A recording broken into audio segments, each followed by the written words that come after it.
Hello and welcome to the latest episode of the Brass Junkies. I'm your host, Andrew Hitz, and you are about to hear a conversation that I had with trumpet player and author Rex Richardson. Rex came out recently with a book called 100 Days of Trumpet Practice, and it is absolutely fantastic.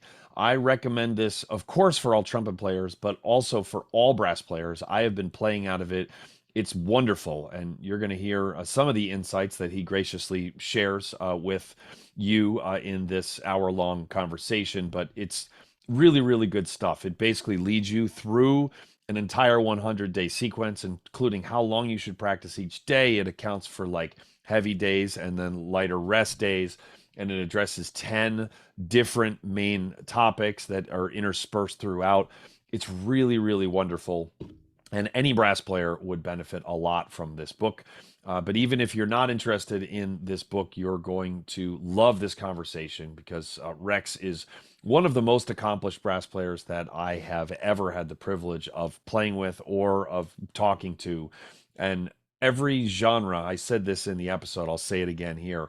Every genre that I hear him play in sounds like his main genre. And that is a very short list of brass players who pull that off, and everything you play sounds like your home base. That means you're doing a lot of things right. It's not just because he was born gifted. It's because he's worked his tail off and he's really good at practicing and being organized and being disciplined. And I really loved everything that he had to say. I think you're going to love this. Thank you to Parker Mouthpieces for providing the hosting for the Brass Junkies. Parker Mouthpieces offers fine, customizable component mouthpieces for horn, trombone, euphonium, and tuba, including the Andrew Hitz Artist Model Tuba Mouthpiece. You can find out more at parkermouthpieces.com or follow them on Facebook, Instagram, and Twitter. And also, shout out to everyone who has gone to patreon.com/thebrassjunkies to support the show. None of this would be possible without you. I mean that. Thank you so much. And the bonus episode with Rex, there are now over 100, I believe, or I think right at 100 bonus episodes. And there's also a whole bunch of other bonus content up there with some major changes on that front coming soon, which I will announce pretty shortly, actually. But even more stuff. Anyway, there are 100 bonus episodes where the guest hangs out afterwards and then talks a little bit more. And in this bonus episode, I had Rex address two questions, which his answers were really insightful and helpful to me. One was what strategies he personally uses for when he's having a frustrating practice session, like how he turns that around, which I loved his answer. And the other is that I asked him what the best piece of practicing advice that he's ever received is over the years. And he had a great answer for that as well. So you can hear that. Every bonus episode is released a week after the main episode. You can hear that you can access that at patreon.com/thebrassjunkies. And thank you to everyone who's already done that and is supporting the show. And thank you if you're just listening or watching this on our YouTube channel. Your attention means an awful lot. Without further ado, let us get to the conversation that I had with Rex Richardson. And today on the Brass Junkies, I am joined. Oh, I like that. You were going to hydrate and you were like, wait, they need to see, no one needs to see your face, Rex. Does coffee stick out as hydrating? I think it kind of does these days, right? It's Sure. less of a diuretic and more of a hydrative. It's probably not a word. I've already used a word that's not a word. And here we go. And So typical. And this man is on this podcast because he wrote a book and he's like 8 seconds in and he's making up medical terms. This is Rex Richardson. Rex, how are you? Good, man. Great to be with you. Yeah, you were on the podcast like a little over a year ago, and you were talking about how this book, 100 Days of Trumpet Practice, was on the way, and it's here, and it's really really wonderful. I would love to throw a little shade at you, but it's great. It's really really great. Like what's in the book? We hopped on the call. I said, "This is amazing. Like who actually wrote it for you?" And then we were coming up with a short list of smart trumpet players who maybe were the author. Right. That's why we went through names of people like Jens couldn't have done it. Jose couldn't have done it. We go through all of our trumpet players' friends. We decided there were a couple who probably could have done it. And as I mentioned, my wife is a pianist, but could possibly write a better trumpet book There you go. than I. But no, somehow after a lot of time and many errors and many many fixes and a lot of help from the publisher, uh, the good folks at Editions BIM, Jeremy Methez in particular, it came together and they were responsible for what I think is a really nice layout and a really great design. I can claim no credit for that. I handed them a 200-page monstrosity, and they came up with this elegant 84-page version that we have now. What's the famous Mark Twain line, which was I think it was Mark Twain who said, "I'm sorry that I wrote you a long letter. I didn't have time to write a short one." So that's like, which is like one of the best quotes ever, because Brilliant. like Yeah, I'm good at the long-winded thing, and then but real concise is like, oh, this takes effort. that's Um, right. well, let's start with actually the nexus for this project. Talk to us about how you came up with the idea. And by the way, for a roadmap for this episode, we're going to offer a bunch of practicing tips, which are going to go beyond just trumpet. In fact, Rex was just telling me that Stephen Mead told him that he purchased 16 copies for students. This book is really incredible, and it is written for trumpet players, but just the methodology of it is just as applicable to any of the brass instruments. It's wonderful. So, but we're going to get to a lot of he's trying to sell books, and he should, because he worked really hard on it. But we're also just going to offer a lot of value here, even if you're not going to buy the book, just because Rex is one of the best practicers I know, and sounds like he's in his home genre in any genre that he's playing in, and that just comes from a lot of hard work. That's high praise there coming from me, Rex. So just I know, man. I'm starting to get embarrassed. So what was the inspiration for this project?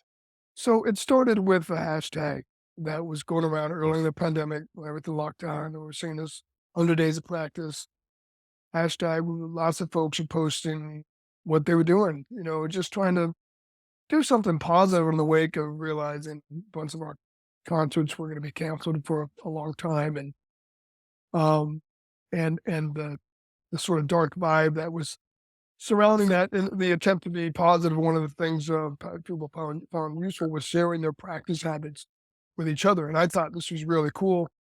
I jumped on almost immediately. I remember it was, I started seeing it, I think the day after I got sent home early from the Music for All festival. I was supposed to play as a soloist with the Jazz Band of America, Mm, which I was really psyched about because these kids were amazing. It's like the best high school jazz band I think I've ever heard anywhere in the world. I it's was awesome. astonished.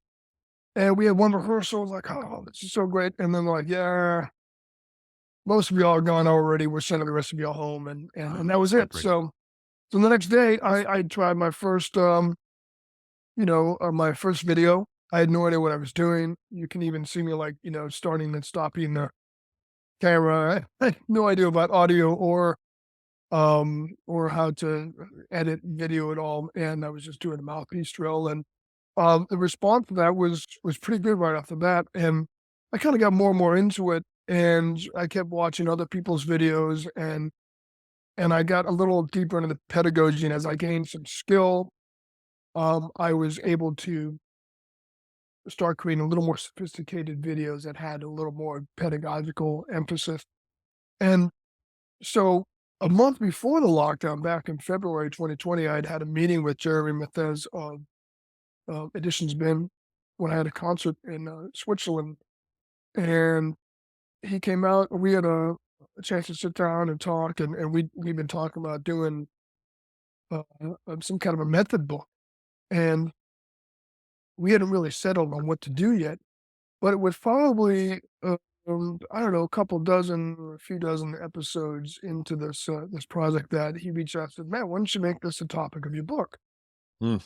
Oh, that's a cool idea because, um, I I, actually I really knew you like. didn't come up with that idea on your own. No, of course, I don't come up with any ideas, but yeah, I'll be the first to admit Your solos are all derivative. Yeah, like they are. nothing. No, stop it. Anyway, Well, continue. you talk more about that too in terms of how to practice jazz. Most things start off being a derivative Of anyway. course, of course, of course. But as you know, yeah. But But at any rate, that was that was his idea, and I thought, well, this is great because I like to practice, which was a real saving grace for me during the pandemic, because I think for a lot of our colleagues, we have so many friends who are great players, but are not necessarily. We're all practicers, but a lot of people do it it's more of a means to the end, of getting on the stage and sharing the music, and which is natural enough. Even someone like Tina Ting Helson is one of my favorite players and was just one of the loveliest people you could ever meet. I remember talking with her about. She's like, "Yeah, I don't like practicing." She did it, as much as she needed to become this incredible player. But the act of practicing itself was not all that interesting to her. And for me, it always has been since I was a kid. Which is good because I needed a lot of help, in terms of figuring out how to do this stuff, and I had some great guidance when I was a kid too. But so for me though, the science of practicing, or now what they're calling the science of expertise, which you might have seen mentioned in the book, has always been interesting to me. Like, how do we get good at this stuff? What are we doing to develop ourselves? Or what are the right exercises? How do we pace ourselves? How do we develop? And I've never been super hip about the mechanics of playing. I've learned a lot about that as a teacher, but I've never really found it interesting. And I was lucky that was not something I really had to deal with. I put Amanda's happened to put the mouthpiece in the right place and found the right exercises. Had a great teacher, and Denny Edelbrock, from NTC, of course, Mhm. and went from there. But in terms of how to practice, that's always been really intriguing to me. So it was a chance to dig into that and think about, well, what am I doing that works? How can I improve what I'm doing as a practicer? How can I apply what I've learned from other teachers and from other artists, and when I've attended their master classes or watched their podcasts or whatnot? And what can I learn from my students too in this process in terms of what they're going through? And so this book is kind of the culmination of that, and this idea of how do we prescribe about a semester's worth of practice, a college semester's worth. If you think about, you know, late August, early December, that's about 14 weeks, and sure enough at VCU, we do 14 lessons a semester plus a jury. And so the number 100, of course, is an arbitrary one we use for any number of things from grading to, a, like something like 100 days of practice or whatnot. But it Mhm. turns out to be useful in this case it's a useful length of time in terms of setting goals and trying to achieve them. And so that was basically the impetus of the book, and that's how the really broad structure kind of came together. That's great. I want to highlight one thing that you said, which is that when you started making the videos for with using that hashtag, which ended up getting the attention of the publisher that you were hoping to collaborate with, that you didn't know what you were doing, right? That you were like that you could be seen like starting and stopping the video. Yeah. I'm guessing you didn't know what angle to put the camera at. I'm guessing the lighting was not good, the et cetera. Were you at all hesitant to do that? Since when you get on stage with a trumpet, it's like it's polished because you've been doing that at the highest levels there is for decades, and then here's this skill, it's a different creative thing where you are starting from square one. Were you hesitant? It's funny, in a way, I was almost too naive to be hesitant, where I noticed that a lot of people seem to have different videos in mind, but I didn't have the aesthetic sense to really care. You know what I mean? It's Yeah. as I've gotten more into it, I've become more and more self-conscious about, does this look professional? And it's interesting too because as Star, my wife, has pointed out, she's much more social media savvy than I am, and um she's pointed out that a lot of the stuff that people respond to is actually very, very loose and honest. And so that's something I've been trying to move in the direction of. In fact, I just started a new kind of little puppet series I can talk to you about at some point if you want, and it's kind of related to this. Why I'm actually deliberately trying to do that, be more open, practice stuff, show the missed notes, show the look of frustration, whatever, and just sort of trying to help people work through their own process, practicing by being a little more on the inside of what I'm going through. Right? But yeah, Uh, so at first I wasn't that I didn't know enough to be self-conscious about it. As I got into it more, it's like, man, these videos look like crap. You got to do this and do that. And I took a couple of audio engineering courses in 20 in the fall of 2020 and spring of 2021, and that helped me too to get better equipment and to get a sense of how all this should work and in terms of trying to present it better. But yeah, so it took me a while to realize I wasn't just how bad I was at it.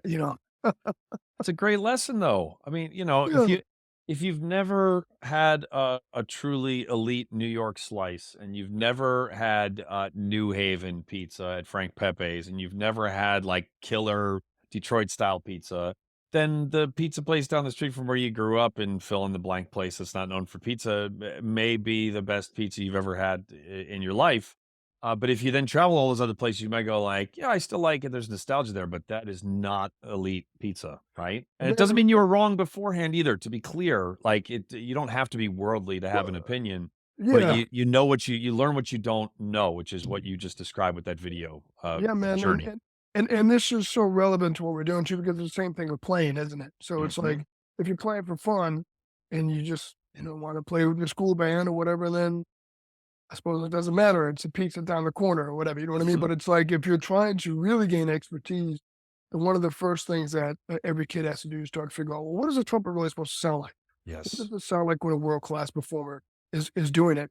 And it has to get back beyond the general prescription of like I would do a lot of listening because to a lot of kids that can mean well you got music on in the background while you're doing your homework or you're doing something else and we don't really process things that way. I think the myth of sort of general osmosis is just that. I mean, that's why one of the things I learned reading Daniel Coyle's book, The Talent Code, and Andrew Erickson's book, Peak, the secrets for the new science of expertise, which are mentioned in my book, of course, is I realized why my practice in front of the TV when I was watching Bulls games back in the 90s didn't seem to have much effect. I mean, and I think the mistake we make is we overemphasize the physical condition that goes into brass playing. It's like, yeah, we want the muscles to be conditioned, we're used to playing, and we will get bad, if you just mess around watching TV playing. However, that's not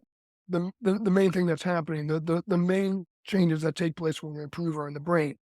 It's different if you're doing curls, all right, yeah, there's not that much happening in terms of neurons. You're building muscle, but the muscles here are so small and delicate, you're never gonna look like you've got an Arnold Schwarzenegger face. Football players, we tend to think that way, especially when we're kids, right? But it doesn't work. Believe me, I tried. Look at these guns. Oh man, those,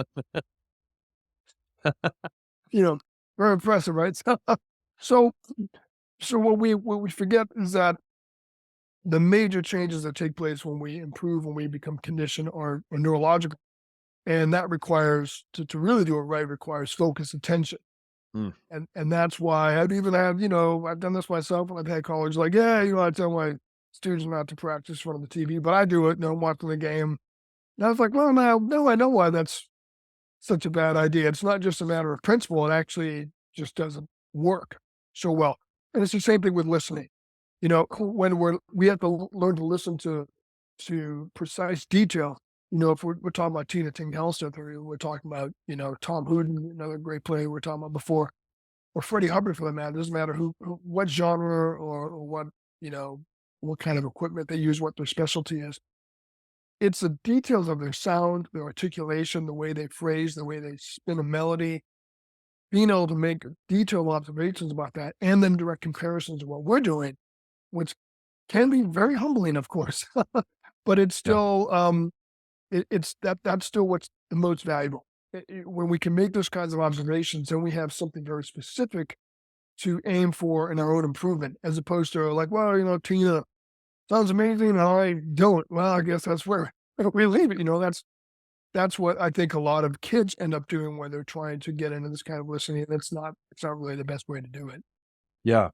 Yeah, Sam Palafian used to talk about the two different kinds of listening, passive listening and deep listening. And Mm, he was an advocate for passive listening because obviously, if you've got like, I don't know if he ever used numbers to quantify it, but if you've got X number of hours per week of like passive listening of amazing tuba playing, it is going to help. It's better than 0 hours, Yes, for but sure. he was adamant about deep listening. And yeah, the problem a lot with deep listening are these things, right? Like my phone is like, it's like if Lance Leduc, may he rest in peace, if if he if he texts me, because he's not actually dead, he just left the Brass In Junkies. other But words, anyway, he's dead to us, but yeah, he's still yeah, he's dead. quite healthy and happy He's and not dead, he's just dead to me. Uh, but when he texts me something, there's 98% chance that it's going to be hilarious, and that is more interesting to me than practicing or listening, oh, but yeah. when I can get, when I get really deep into listening to somebody, yeah, the reason I joked about your soloing being derivative is because it's the opposite of that. If it was even within like, like on the horizon of that, that is not a low blow that I would have felt comfortable delivering. But, then I start to analyze, be like, why is Rex's how, not why, how is Rex's improvisation so much more interesting? How does Rex have so much more personality and opinion in his improvising than I do? And it's Mm. not binary. It's not like you have it and I don't, but like you're a much more, I was going to say weathered, which is not what I meant. That's not nice. Yeah. Look at his Yeah, face. yeah, there you go. You're a much Craggy, more, you're, weathered. you're a much more experienced, both in practicing, but also doing it in front of people and doing it with people than I am. So I can learn a lot from that, and that comes from like deep listening, not just listening, going like, "Oh yeah, Rex is good. I need to get better." It's like, well, no, how? Like the notes that are there, the notes that aren't there, the variety of articulation, the consistency of articulation, whatever the case may be. And I agree with you. That only comes from deep listening. Yeah, the passive listening, it's a good point because I tend to think also is like there are different ways to us, we have to still be able to enjoy music, right? And Yes, we yes. have to retain an ability to listen like a layperson, like when someone goes in the concert hall with no agenda, Mhm. they're not checking out. I mean, when I was 18, I'd go to check out the Chicago Symphony, man, and be like, Kirsten was like, I was no, I had to do that because I was learning how to play and digging into every sound he was checking out. But there was also years later, I realized, hey, you also have to be able to sit back and enjoy the Yeah. beauty of the music. That's because, and the reason why that's so important for us as musicians is if we lose sight of what the experience of a a lover, a layperson who's a music lover, if we lose sight of the experience that they're having, we can't we can't serve that experience as well. You know what I mean? If it's all like, well, I like to think this way. I mean, I've done stuff sometimes crazy. I the other thing that makes me a little weird, perhaps, is I like theory and I like harmony, which is certainly helped me on the jazz side. But I remember one time listening to a Mendelssohn string quartet, and I followed every key change through the entire performance of all four movements. I decided I was going to do that, and I was like super dialed in. Now, did I have the most beautiful aesthetic experience? Well, there was some of that, but mostly I was in that analytical mode that is something different, So I think what's important for all of us to be able to do as musicians and students who are starting to get really serious is like, yeah, you want to cultivate the analytical listening, but also don't lose the ability to sit back and enjoy the music because, well, when we're on stage, what's our main mission? Our mission is not, to play in a way that is going to be under analysis is going to be correct. Right. We're supposed to, improve people's days, right? People, we were trying to lift people up. We're trying to share something that's beautiful. And if we don't experience that on the other side, or if we forget what that was like before we started studying music, then I think we're just not as good at it. So I think there's something to be said for that level of passive listening where you're fully engaged, but you're not being analytical.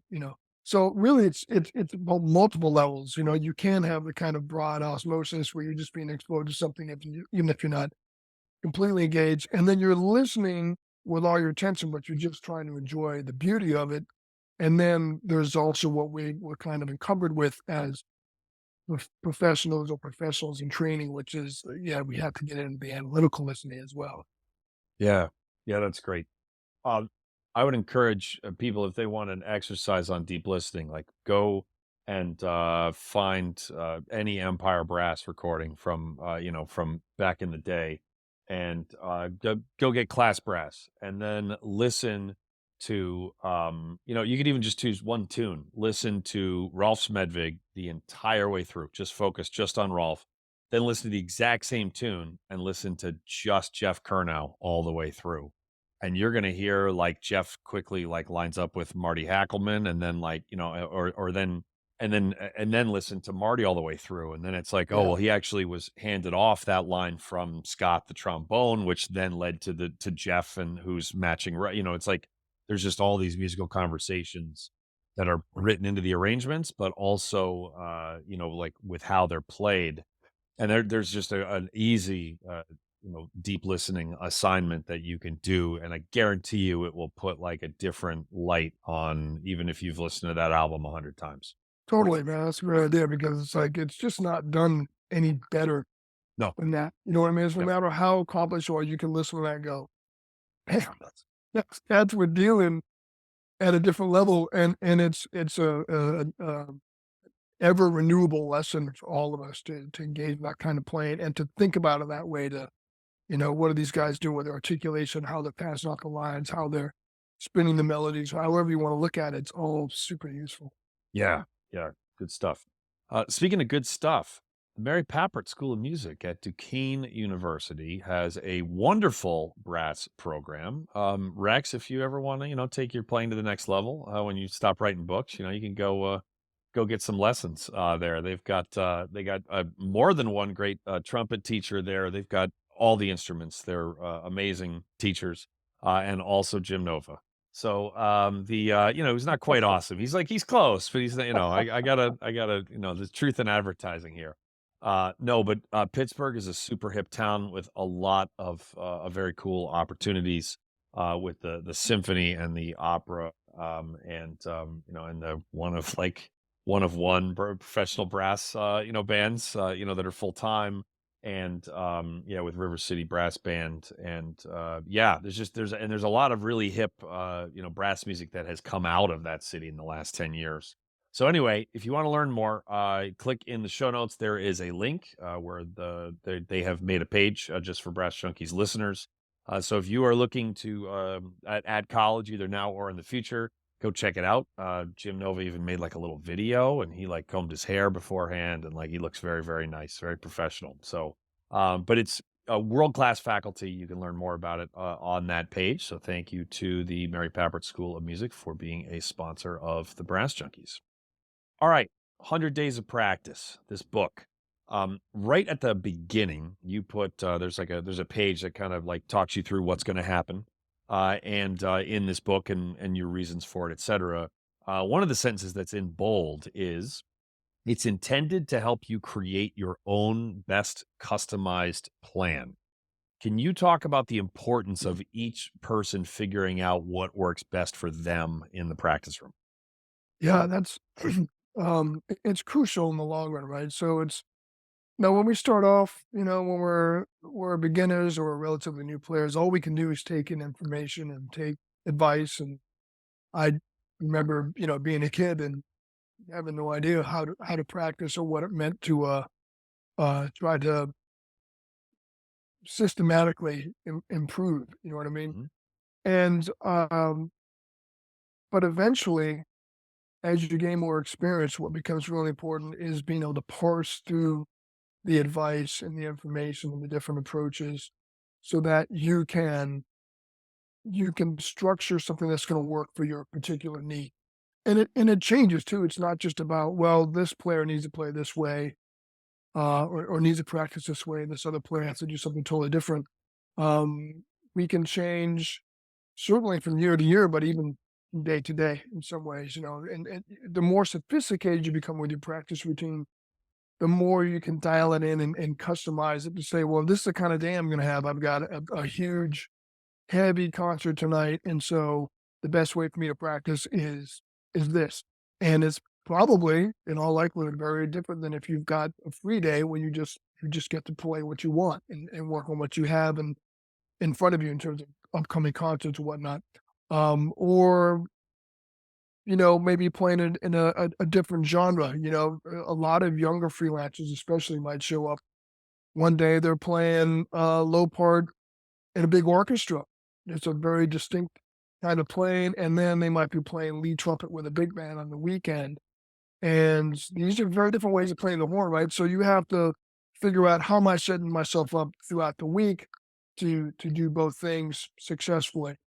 And that's where I think the whole idea of customization becomes important. There's not just a one size fits all sort of approach to playing. And I think it's very easy for students, especially very diligent ones, to get into that frame of mind. It's like, well, maybe Tom Hooten does this, or Chris Martin does this, or whatever, and Who? that's what I have to do. A recent guest, I believe, right? A recent Recent co-host. Yeah. recent co-host. That's Yeah. right. Yes, indeed. Some no name, pretty good trumpet player. Like, Michael wasn't available, so I was like, "Yeah." I was like, "Do you know anybody?" He's like, "Yeah, Chris, maybe." I was like, "All right, fine." So it's easy to hear those guys playing here with the doom. Like, well, that's what I have to do. Well, it's like, well, there's probably some some huge dose of wisdom in terms of what they're doing, but that doesn't mean it should be exactly what you're playing at that time. You know what I mean? Yeah. So Yep. what I suggest, what's important, I think, is for people to do. I mean, the same thing we do. It's like we glean little bits of wisdom from everywhere. I hear a new idea about how to practice. Probably every week from someone. Sometimes they're like, "Let me try this." Like, that's not working for me. Other times, it's like, "Oh, this is great. I need to adapt it." So probably a little bit like jazz improv vocabulary. If I looked at every element of my practice routine, probably 96, 97% of it is some way derived or adapted from some other source, and there's maybe 3% that may be entirely new. Right. And I think that's actually fairly typical in terms of how people put things together, whether we're talking about a jazz language or a way to practice. Because what makes it distinctive is that nobody's putting exactly the same pieces together. Yes. Right? So when you've got your quote unquote derivative from a multitude of sources, and the sources and the elements from those sources are unique, then you end up producing, whether it's a unique voice on the instrument or as an improviser perhaps, or you come up with something that's very customized and over time works for you. The other point I want to make about that is it's also very important to be very flexible and letting your routine evolve. So I Mm. never want to keep doing something that doesn't seem to be working anymore, or it's like I really wanted this to work and it's just not. And or I should add this other thing, but it's going to blow my groove. It's like, no, I want to be. It should be a very malleable thing. So one of the points I want to make in the book is that when it comes to how you design your routine, to be creative and very flexible. And on the other hand, when it comes to implementing it, that's when you want to be hardcore. You don't want to be rigid when it comes to how you design things, Mm. but you want to try to be disciplined in sticking with your own plan. But the nice thing is it's your plan, so you can let it evolve as needed.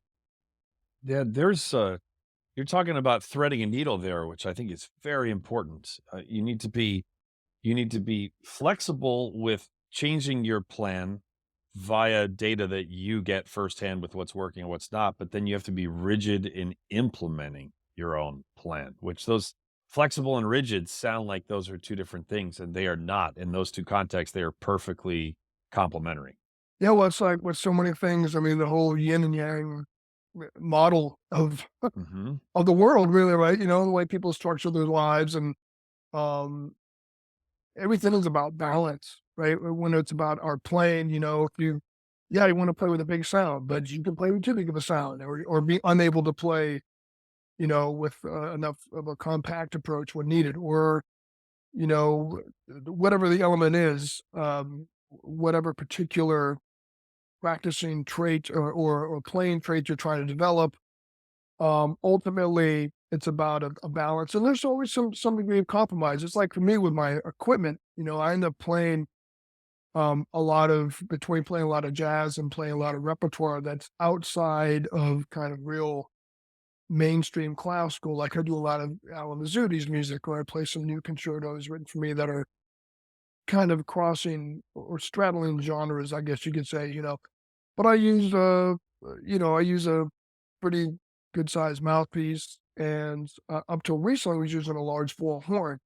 And so, because that's the sound I wanted to get something that was essentially an orchestrally conceived sound while being able to manage this other repertoire. So it's about compromise. I couldn't go with a too small of a mouthpiece. I couldn't go with too big of a mouthpiece. I had to sort of find a balance where I could play this music and yet still get something close to the sound that I was hearing in my head. So everything is like that when it comes to how we design our routines, what our goals are as players. I think always thinking about uh, um, the yin and yang element, the idea of like when it comes to practicing specifically, flexibility and discipline, and where those two elements are important, and know it. Because it's one thing if you're really not very thoughtful about your routine, but then you're pretty loose about implementing it. It's like, this is what I'm going to do, and then you don't do it. Well, that's not very useful. You can see the contrast there between being creative and open and thoughtful about how you're going to practice, and then being very disciplined about applying it. The first thing you learn is whether it works or not, you know? Mhm. Because it was like, well, I'm doing this exactly the way I planned, and it's not working. Okay, now I make a change, you Right. know? Or, hey, I did it and it's working. That's great. So for now, this is what the routine is. If you don't, if you don't have that element of discipline and kind of focus attention to maintaining your own plan, then who knows if it's working? Yes. You know? Yeah, yeah, you could try to change your diet. I was going to say to, to go on a diet, but even if you're just changing at a more structural level, if you're not really doing it and then you say it didn't work, like you don't actually, I mean, yes, you're right, it didn't work, but that's kind of a self-fulfilling prophecy, right? Yeah, Like exactly. where of course it didn't work, right? When I Totally. have students who, like some people have the exact same routine for a warm up or a daily routine, every single day, and, year after year after year. And then others change it every single day. And then there's shades of gray in between. But Right. anytime that I have a student who says, that one of those two works better for them, and I ask, did you try both of them for at least 2 weeks straight? And they say no. I'm like, well, then you don't actually know. And you might be right, but you don't actually know. By the way, which one are you the same warm up every day, or do you change it a little, a lot, or what's the deal? I'm in that gray zone where Mhm. it kind of it mirrors the structure of the book Mhm. where we've mentioned I've got those 10 skill areas that I talked about. And so what I want is the consistency, kind of the discipline part of it is addressing those skills Right. consistently. And the flexibility and creative side of it is changing the particular ways I do that. So even with I want to address flexibility every day, but I want to have different exercises I'm cycling through, and I want to do them at different positions or in different, you know, um, zones of the harmonic series, for example. So it's not exactly the same thing every day, but the same skill sets being addressed every day. Because I Mhm. feel like and then everyone is different. Because you're right, there's some people do exactly the same thing every day. And I think the reason why that works for them is they're able to avoid the kind of stagnation that can easily follow from that. It's Yeah. very easy for us. We're playing the same thing. We just check out. It's like, playing in front of the TV. It's like you Yeah. stop listening, Yeah. right? And for me, what made that easier to address is if I'm dealing with the same skill set with different exercises, I'm more likely to stay engaged, listen to myself, and really try to measure my success with each exercise. And, so yeah, I guess you could say I'm kinda right in the middle in my approach and the general approach that I recommend for most people. 'Cause the can be the other extreme where people just kinda do whatever they feel like playing, which can work great on some days, but over time, I think does not work great for most people. Right. Because if you're taking that approach, you're not gonna be able to look back and say, "Hey, all the things I need to be good at, I hit all those. Maybe not every single day, but I hit them at least a couple times a week, so I know I'm consistently developing." If you don't have any kind of a plan and any kind of consistency, it becomes very difficult to do that. Hmm. Yeah. JD Shaw, one of the best horn players I've ever heard in my life. Don't tell him I said that.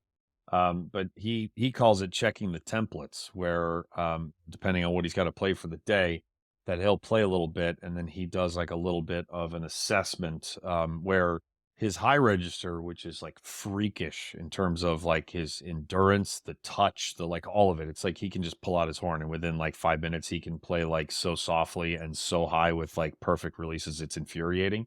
Yes. Um, his low register, which is good, but that takes work. Like if he ignores Mhm. that, I've said before, if he ignores that for a few days, then it has opinions, about that. That's something that he's got to maintain. So Right. he kind of tests things and then he crafts on the fly. He knows what to do. And it's like, oh, today's actually a good low range day. So I'm going to spend more time on working on the loud dynamics or whatever, if he's got a set amount of time, Yeah. which I think is cool. Another example is Pat Sheridan, who's he does the brass gym every day, and yes, it has morphed over the years, but he tends to do the same thing every day. However, a lot of the exercises he'll end up using like different scales every day, so it's like the same Yeah. order of things, and he's doing some real like the last time I was at his house, he called some scale. It was like a mode or something. I was like, is that right? Because this is the kind of thing that he would do. And I was like, is that an actual scale? I've never heard those words in that order. And he was like, yeah, it's what do you think I'm doing? Yeah, like it's hilarious. And then he's awesome. He taught it to me. I was like, but there you apparently that sounds cool. Yeah, I was like, I probably heard Rex play that 100 times. I never knew that was a thing. But so that's the way that he but you learn what works for you is the lesson. Yeah. Yeah. Yeah, totally, and I got to see some of Pat's approach firsthand, um, playing with us when he was directing the Salt River Brass. Hmm. Played with him a few times, and he would do these morning, like, warm-up sessions with folks from the symphony. Hmm. He has to come over, and so one time I was like, "I'll just join in," and, like, halfway through, it was like, "Shot's a shot, man, what the." What really struck me and made me angry as a trumpet player was how much faster Pat could tongue than I could. I was like, "This is not right," you know? When I realized he could tongue 30-second notes at quarter note equals 126, I was like, "No, that's not possible," and yet he does it. And Yeah, here we are. playing scales too, not just on a single note. So it's like that's one of those moments where you reevaluate how you're practicing, or you reevaluate whether you should be playing a brass instrument, I suppose, See, you should play the tuba though. I operate the tuba at probably about 15% of the level that Pat does, and I've signed like tens of thousands of autographs in my life. So it's like there's a lot of wiggle room there, man. It's probably hundreds of thousands. Yeah, there's a lot of wiggle room there. You're Anyway, lying, first of all. Um, you're right. It's at least 16, 17%. Unless you were like, "No, it's like 10." Yeah, I just assumed that you were like, "No, you're better than that." You might have just been low key, been like, "Yeah, you think you 15 at Sheridan? That's ambitious." All right. That's funny right there. Yeah, there's a few people who are just yelling at their car stereos like, "That's not what he meant." Yeah, it's the oh, 10 skills that you focus on in the book. And also I guess before I even read this, I wanted to say that the format of the book is that all 100 days are laid out. And it's like it's very very intentional and there's actual prose for each of the days and it explains the methodology and yeah, it's broken down into like 10-day chunks where there are various things like the first skill that you focus on is ear training and mouthpiece buzzing. And the first day one has like a James Stamp mouthpiece exercise and then but there's really I love how helpful the writing is because it kind of it gives the why of everything and then the what to look for and that combined with the actual music it just makes it and I see exactly why Stephen Mead bought 16 copies for his non-trumpet students is because it's really actionable, right? Like that's like awesome. yeah that's a I think an important word. It's not like you should practice consistently and you shouldn't do it in front of the TV. You should be focused. It's like, okay, thanks. Like I know all of that, right? Like tell me what to do, right? And I just love what this goes through. So ear training mouthpiece buzzing is one, two is sound production, three is Okay. flexibility, four is articulation, five is fingers, six is range, dynamics, and low and high register. And I kind of dig how that's you could almost call that like, this would be a worse title, but you could almost call that section contrast, right? Where it's just like because both of those are related, I think. It's not worse, it's just too smart for trumpet players. Yeah. That's, you know, That's- yeah, it's like, as tuba players, we like to read the real heady stuff. Yeah. I almost got him to spit out his coffee there. That would have been it could still happen. that would have Still been happen. a If Brass my Junkies computer goes highlight. Yeah. blank, if it shorts out, Because that'll probably be why I won. Yeah, that I would be snarf my coffee on them. I would end the episode right there. I wouldn't continue. I wouldn't even say I would just because I'd be taking a literal victory lap around my house. 7 is improvisation, and I really like this too because it says not necessarily jazz, right? And so if Right. you want to be like Rex, where you're fluent in jazz, and like that's awesome, but improvisation doesn't have to be swung eighth notes over changes, right? Yeah, Um, it can belong to any number of genres. It's just, you know, playing music that's not written down and memorized, and I think it's healthy for us to realize that we have a lot of opportunities to make music that way. Yeah.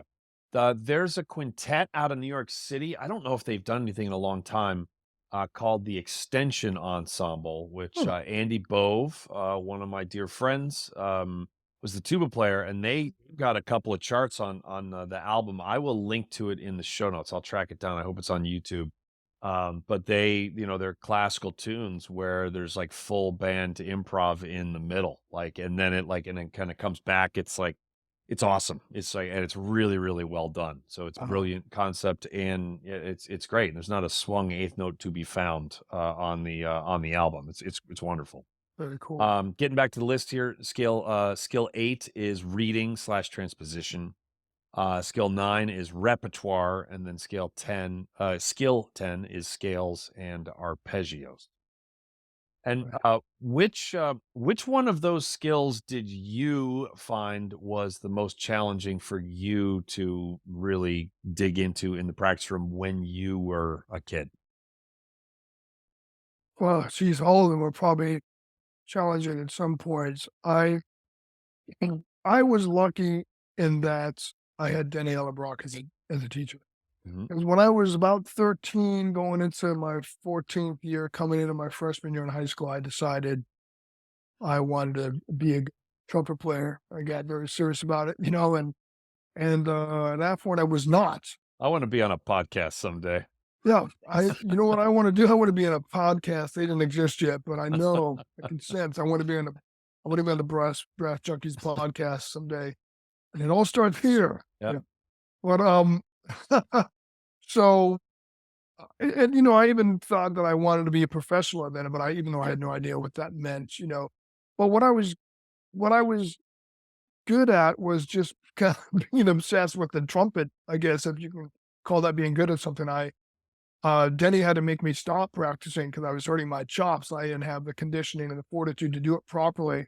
Hmm. And whenever I've had to make one of my students stop practicing, I realized this kid's probably going to end up being a musician. You know what I mean? It's we're all that way at some point, I think, where we just want to keep playing because we're obsessed, right? And so, but I was so muscular with the way I played the horn, like a lot of young trumpet players.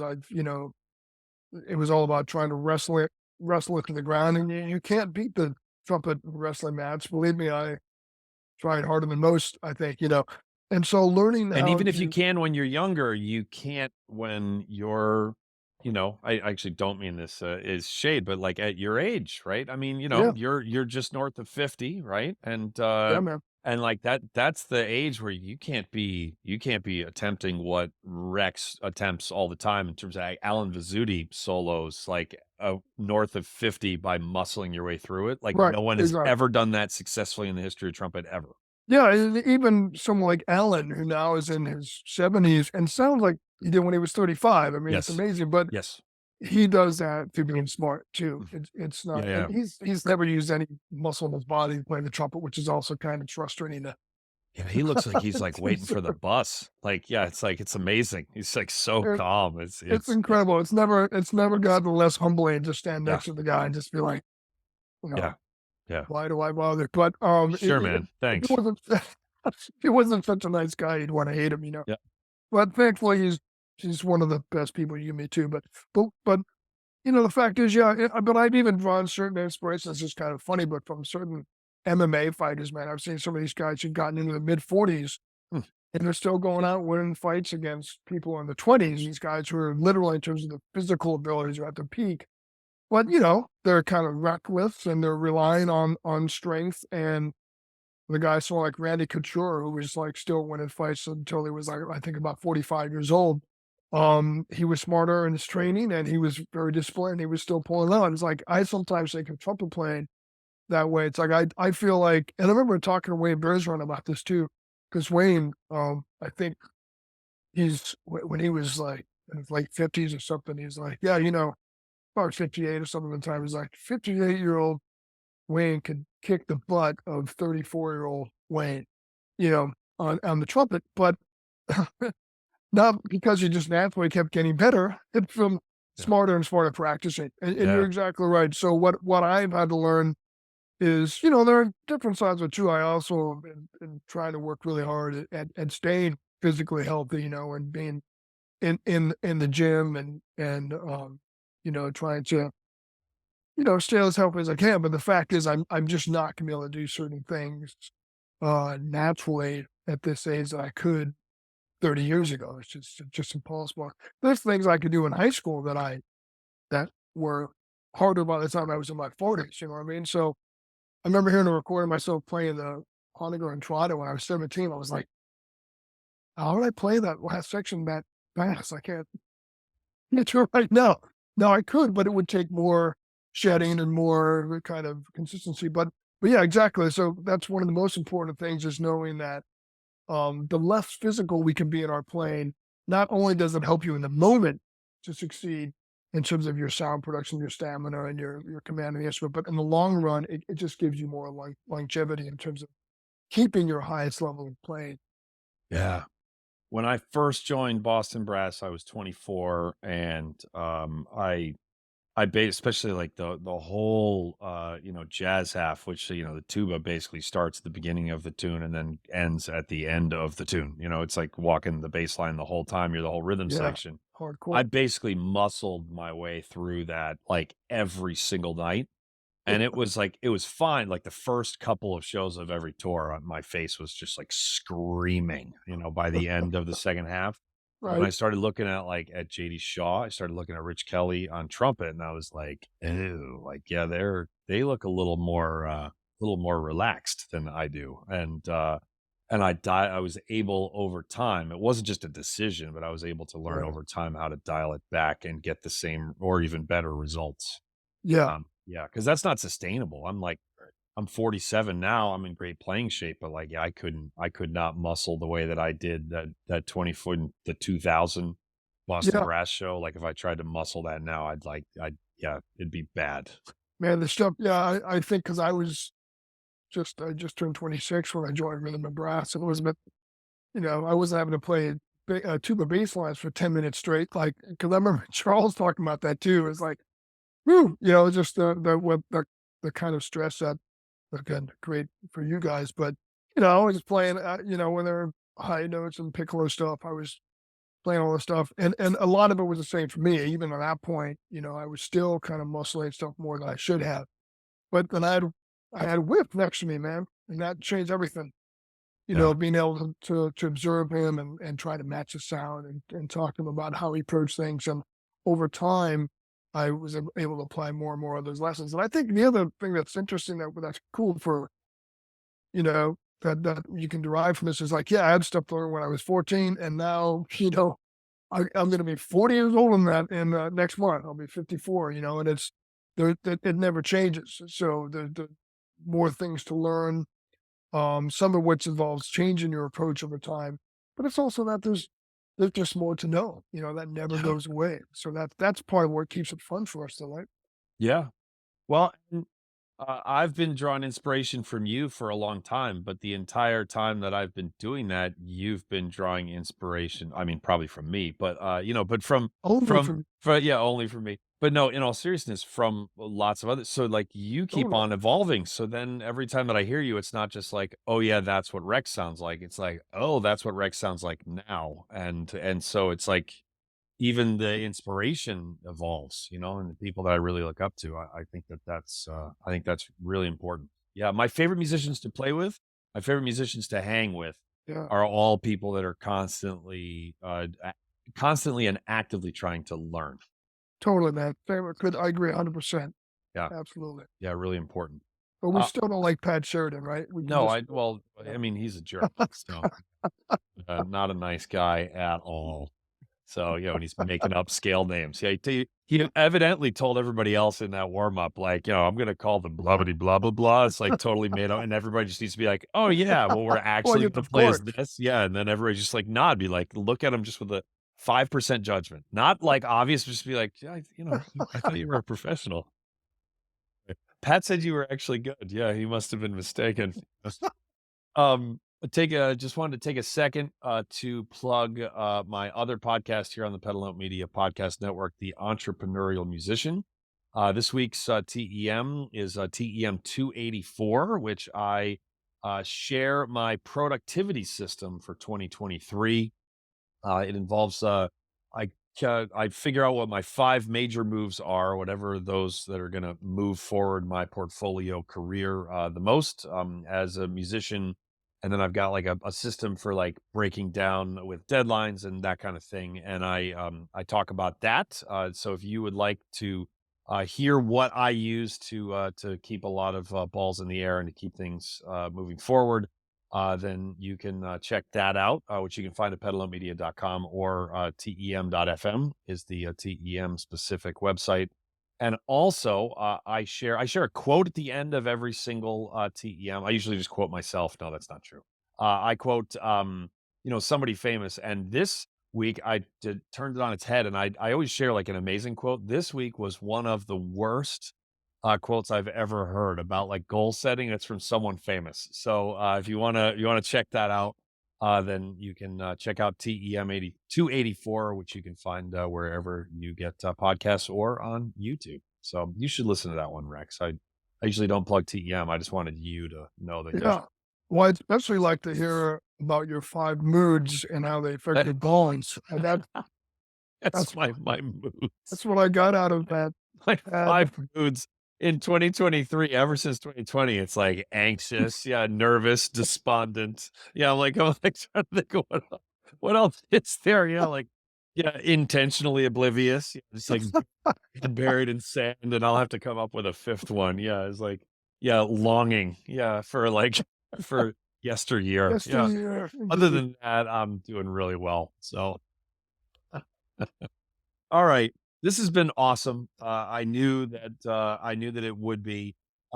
Everybody needs to get this book. It's really, really, really good. And again, the word is actionable. Actionable advice. That's what I try to do. Speaking of TEM, that's what I try to do all the time on TEM. And I have no idea if I'm successful, but I try to give actionable advice. It's not just like you should like be clear with your goals. It's like, oh, great. Of course I should. It's like trying to give like actual things that you can use or systems, and that's exactly what this is because it goes through. I'm just looking at a random page here. Day 13, it says 65 to 115 minutes. This happens to work on the fifth goal, which is flexibility. Day 14 is 70 to 120 minutes. And there are like heavy days and light days in terms of the practice thing that's all built into this. That day 14 is like working on number 3, which is articulation, and so it kind of like bounces around. It covers it in an intentional way. And yeah, I Yeah. strongly recommend that people check this out, including non-trumpet players. So yeah. Anyway, and then the last thing is I've been having guests share a memory of Lance, like as if he has passed away. So would you like to give a tribute to our fallen colleague, Lance Leduc? Probably my favorite. I have so many favorite memories of Lance, but the one that made me laugh the most was the first time he did the Rex Richardson real estate, imitation of my voice. There's the Rex Richardson real estate mogul. I'm not sure if he's still active. He might be an older. gentleman, but, that characterization that Lancelot's into, and, oh, I should also tell you, this is a major new crisis in my professional life. There's, Rex Richardson, the vice mayor of Long Beach. Yep. Remember that email that was sent to me about, people doing bad things down the road? It was sent to my website, and I'm like, "Man, you got the wrong Rex Richardson. I don't know if you noticed, I'm a different The vice mayor just race. has a bunch of trumpet I'm a little videos more on his website. Yeah, I'm a little paler than the other Yeah. Rex Richardson, for one, and they have far less intelligence, and I live on the other side of the country. I'm a trumpet player. But, no, Rex Richardson is now the mayor of Long Beach. So I offer him hearty congratulations with also acknowledgement that now he's gonna be in the news all the time, and people are gonna be confused. So thank you. Thank you, Mr. Richardson, for being so successful in your political career that you are not starting to damage my life. I don't wish Yeah. this on the man as an actual human, but it would just be funny if he had some like massive like government scandal, like, like the 2023 version of Teapot Dome scandal, right? Believe that's the first time that the Teapot Dome scandal has ever been referenced on the Brass Junkies. And then it just like that's the only thing that ever comes up for the rest of time when anyone Googles your name would be I'm a bad person, like Pat So I'd be Sheridan. like Be I'd be happy. like, "Thank you again, Mr. Richardson, for that," but, nah, he seems like a pretty upstanding guy, and, which is great, except that he's probably gonna be president someday, and then he'll You destroy, are destroyed. you know? Um, Imagine any of there are other Joseph Bidens out there in the world. Imagine what they go through, you know what I mean? Could And you could and change your name to like Rich Rex or Rex Richardson? Rich well, the thing that Rexardson? saves me, if I had to, Rex is a middle name, so I could always pull out Edward, which is the first name, and kind of, manipulate it, make some kind of hyphenated fancy thing Like to Ed Rex? distinguish myself. Ed Rex. Yeah, yeah. That's Rex Ed you Rex. might you might want to workshop that. Yeah. You might want to run that by some focus groups, and by that I Yes. mean your wife. Like, you're not going Yes. by Ed Rex. Eddie Oh Rex. boy. Eddie Rex. I'd Rex see Eddie Rex already, but like Ed Rex with a hyphen, that would Rexy be Ed? Rexy. No. This is going Yeah. downhill fast. We Yeah. like first 45 minutes solid, maybe 50 Solid, was yeah. solid, like, But you content. gotta admit we're out of character when Well, that was yes, there were some people wondering, like, which one of them is who are dying? these Like, who yeah, are they these they guys? had some intense conversation before they got on here. It was like, "Nope, how you doing, man? Good." Yeah, that was about it. All right. Rex is about to or sorry, Ed Rex is about to, hang on for the bonus episode, and I'm going to ask him, a couple of questions, a couple of specific questions about his practicing. One is strategies for turning around a frustrating practice session, which I'm sure he had then and he has today. And the other is the best piece of practicing advice that he has ever received. So we're going to get into that in the bonus episode, which you can get by becoming a Patreon patron. If you go to patreon.com/the Brass Junkies, then you instantly get access to like 100 bonus episodes at this point, and with a long list of people, and you help support the show and keep things moving. And yeah, my undying gratitude to all of you, past and present, who have supported the show. Thank you very much.